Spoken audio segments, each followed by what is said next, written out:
Mehdi intro പറയും ഇതെന്തൊക്കെയാണെന്നുള്ളത്. ഇതൊക്കെയാണ് പാത്രം. ഇതിലാണ് നമ്മൾ അതിൻ്റെ ആഷസ് ഒക്കെ ഉള്ളത്. ആ ചത്താണ് ആഷസ്, പ്രേതത്തിൻ്റെ ഭൂതത്തിൻ്റെ മണ്ണ്. ഏത് ഇപ്പോഴുണ്ട്. ഇത് റിയൽ അല്ലടാ, ഇതൊക്കെ മറ്റേ ദീനെ കൊണ്ട് ഉണ്ടാക്കിയ മെറ്റലോണ്ട് ഉണ്ടാക്കി വെച്ച ഐറ്റംസ്. അപ്പോൾ കൊണ്ട് എല്ലാവരും കിടക്കുന്നത് ഒരു കോയിനാണ്. കോയിനൊക്കെ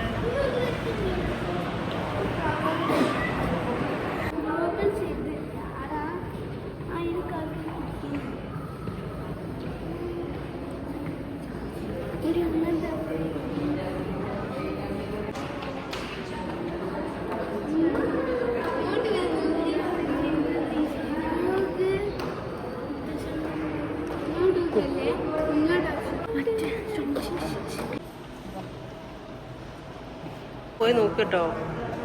നമ്മളെ തപ്പിയെടുക്കും പപ്പ.